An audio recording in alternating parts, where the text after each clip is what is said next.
Buenas tardes. Como parte de las actividades del Congreso, tenemos el placer de anunciaros la presentación de un nuevo libro, que acaba de ver la luz prácticamente coincidiendo con las fechas de celebración del evento y en el que han colaborado varios de los participantes en el mismo. El libro, editado por la editorial Marcial Pons,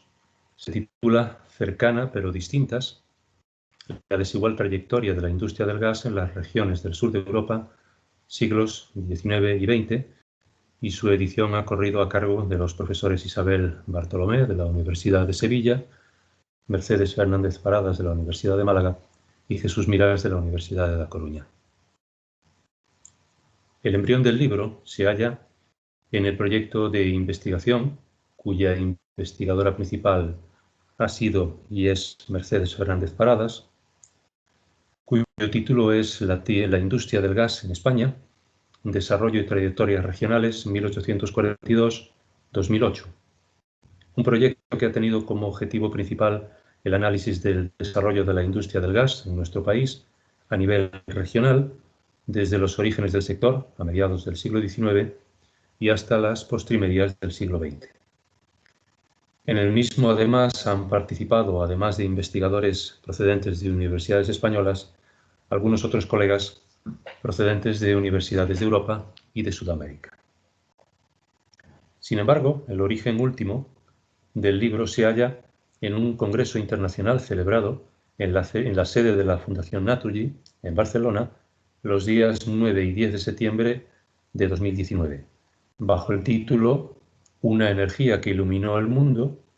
crecimiento, retroceso y reinvención de la industria del gas en perspectiva regional en el sur de Europa, siglos XIX y XX.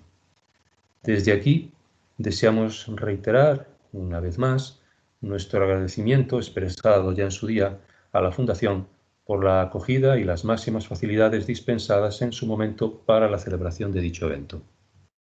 Los textos presentados y debatidos en el Congreso fueron sometidos posteriormente a un profundo proceso de evaluación, gracias al cual han podido ver la luz los capítulos reunidos en el libro que os presentamos, editado, como indicaba anteriormente, por Marcial Pons. Y precisamente no podemos dejar pasar la ocasión de expresar nuestro más sincero agradecimiento a la editorial, tanto por las facilidades prestadas durante el proceso de edición, como por su ayuda, eficiencia, comprensión y amabilidad, en especial en la persona de Chris Christophersen Santana, si bien hacemos extensivos estos agradecimientos a todo el equipo de trabajo de la editorial. La obra se estructura en 3 grandes bloques compuestos por 16 capítulos. El primer bloque incluye 5 capítulos referidos a Francia, Italia y España, los de este último país dedicados a ciudades españolas en perspectiva comparada con otras de Portugal y Argentina. Los bloques segundo y tercero se refieren ya en su totalidad a nuestro país. El segundo de ellos se reserva a Cataluña, región pionera en la recepción del gas como actividad industrial y que está compuesto por 6 capítulos. En el tercer bloque, con 5 capítulos, se analizan Castilla y León, Andalucía, Galicia y Madrid. Más en detalle, el bloque 1 comienza con el capítulo 1, redactado por Jean-Pierre Villiot, de la Université Paris-Sorbonne, titulado La concepción regional des réseaux gaziers en France, traits économiques, estructuración de territoire, opportunités techniques, en el que describe el desarrollo de la industria del gas, sin incluir el gas envasado, las redes de transporte y las redes de distribución de gas en Francia desde el siglo XIX, eso sí, desde una perspectiva regional, con especial atención al periodo posterior a la Segunda Guerra Mundial, tras la fundación por parte del Estado francés en 1946 de la empresa Gas de France. En el capítulo 2, Andrea Giuntini, de la Università degli Studi di Modena e Reggio Emilia, titulato La vicenda del gas naturale in Italia dai primi ritrovamenti dopo la Seconda Guerra Mondiale al boom económico, en el que relata el papel relevante desempeñado por el Estado italiano en el impulso dado a esta fuente de energía desde los primeros momentos de la Segunda Guerra Mundial, destacando el impulso dado por una figura clave en el sector, Enrico Mattei, la evolución tecnológica del sector, su posterior proceso de conformación, así como las principales regiones productoras y consumidoras. El capítulo 3 de Alexandre Fernández de la Université Bordeaux-Montaigne y Carlos Larrinaga de la Universidad de Granada, titulado La excepcionalidad en la municipalización del servicio de gas en España y Francia, Bilbao, San Sebastián y Burdeos, 1885-1919, analizan los procesos de municipalización de la producción de gas y la explotación del servicio en las tres ciudades citadas, así como las motivaciones subyacentes en cada caso, lo que por otra parte constituye una anomalía dentro de un cuadro histórico predominantemente caracterizado por la explotación por parte de empresas privadas en ambos países. El capítulo cuarto de Ana Cardoso de Matos de la Universidad de Évora, en Portugal, Mercedes Fernández Paradas de la Universidad de Málaga y Nuria Rodríguez Martín, también de la Universidad de Málaga, titulado Capitales sin luz, la crisis del suministro de gas en Lisboa y Madrid durante la Gran Guerra,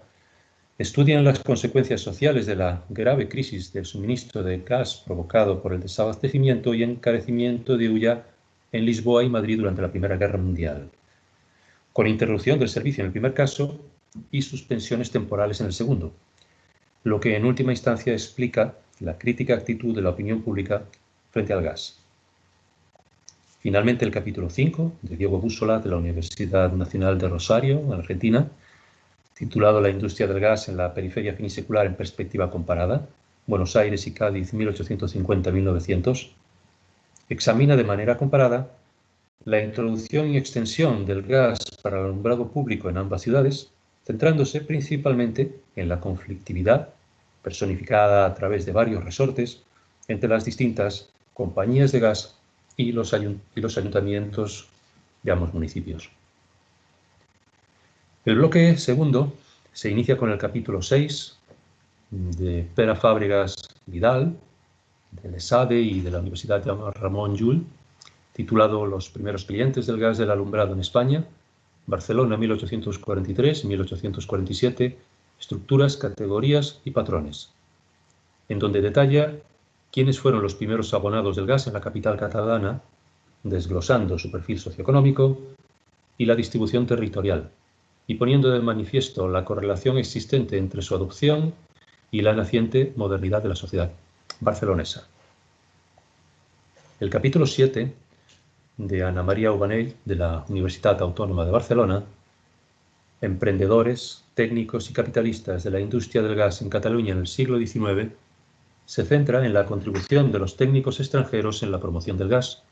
pero también la de los emprendedores autóctonos, quienes, además, conforme avanzaba el siglo, contaron con el auxilio creciente de algunos ingenieros catalanes formados por entonces en el extranjero. También examina las características de las distintas iniciativas gasistas desarrolladas en Cataluña en el periodo. El capítulo octavo, elaborado por Jesús Sánchez Miñana de la Universidad Politécnica de Cataluña y Carlos Sánchez Ruiz del Ateneo Literario, Artístico y Científico de Cádiz, cuyo título es Ciervo en la Barceloneta 1861, circa 1960, ascenso y declive de una empresa auxiliar de la industria del gas, primera fábrica de contadores de España, analizan el papel desempeñado por la familia Ciervo en la construcción de contadores y fábricas de gas, pero también de material para instalaciones eléctricas, a través de las diferentes razones sociales que fue adoptando a lo largo de los años. El capítulo 9 se lo debemos a Joan Carles Salayo y Francesc Barca, de la Universitat Politécnica de Cataluña, bajo el título Las fábricas de gas impulsadas por José Piñol y compañía y sus sucesoras entre 1880 y 1920, en donde se centran en una de las compañías de gas catalanas más importantes, Alumbrado de Poblaciones, analizando su perfil empresarial y el origen del capital y los técnicos, predominantemente autóctonos, mostrando asimismo la notable capacidad de la compañía, tanto de supervivencia como de adaptabilidad en el medio plazo. El capítulo 10, de Mariano Castro Valdivia y Juan Manuel Matés Barco, de la Universidad de Jaén, ambos, con el título Catalana de Gas y Electricidad, 1960-1969, las transformaciones de una década, se ocupa de la empresa más destacada del sector, durante un periodo de cambios trascendentales, tanto para la compañía como para la industria en nuestro país, pues coincidió con un proceso de modernización amplio en el que un directivo de la empresa, Pere Durán, jugaría un papel clave. Finalmente, el capítulo 11, de Jorge Ranea de Oses, de la Universidad de Málaga,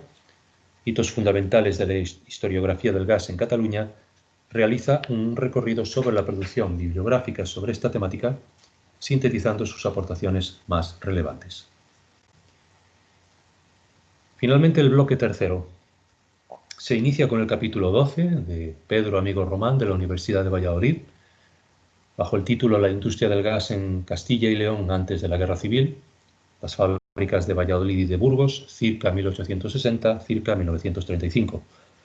en donde el autor coteja lo ocurrido en las dos únicas ciudades de esta región que dispusieron de gas, indicando sus condicionantes, así como el papel secundario que tuvieron estas fábricas dentro del sector a nivel nacional y su progresiva convivencia con el nuevo competidor emergente, difícil, lógicamente, la energía eléctrica. El capítulo 13, de Mercedes Fernández Paradas, Alberto Martínez López y Jesús Mirás, estos dos últimos de la Universidad de La Coruña, el consumo de gas en dos regiones periféricas, Andalucía y Galicia, en 1900-1960, realiza un ejercicio comparativo en el que se diferencian los factores que pudieron encontrarse detrás del distinto consumo que se aprecia de gas en ambas regiones: población, territorio, niveles de renta per cápita y total, etc., y de las distintas etapas que se observan en este periodo. El capítulo 14 de Antonio Rafael Fernández Paradas, de la Universidad de Granada, el gas como elemento configurador del espacio festivo en Madrid, iluminaciones para el final de una guerra, el comienzo de la paz y la entrada de un rey, utiliza un enfoque distinto al dominante en el resto del libro, ocupando, en este caso, su atención en variables sociales, culturales, iconográficas de la iluminación por gas en la capital, como elemento en definitiva de expresión de la modernidad naciente en Madrid. El capítulo 5 de Nuria Magaldi, de la Universidad de Córdoba, y Nuria Rodríguez Martín, de la Universidad de Málaga, titulado La incautación municipal de la Fábrica de Gas de Madrid, los pleitos y su resolución 1917-1922, examina el proceso acometido contra la empresa concesionaria, la Compañía Madrileña de Alumbrado y Calefacción por Gas, en el año 1917, los pleitos que suscitó, su resolución y sus resultados, calificados por las autoras como catastróficos, tanto para el ayuntamiento como para el conjunto de la ciudadanía. Finalmente, el libro remata con el capítulo 16, elaborado por Mercedes Fernández Paradas y Antonio Jesús Pinto Tortosa, este último de la Universidad Europea de Madrid, bajo el título Emprendedor o conseguidor, William Partington Hertz y el despegue de la industria española del gas. Como una parte fundamental, el trabajo de lo que sería la historia de la participación británica en el negocio del gas en España, centrándose precisamente en la figura de un emprendedor de gran significación, no tanto por sus realizaciones, sino principalmente por su papel como conseguidor de concesiones. Bien, con esto damos por finalizada la presentación del libro y confiamos en que os pueda resultar de interés a todos vosotros. Nada más y muchas gracias.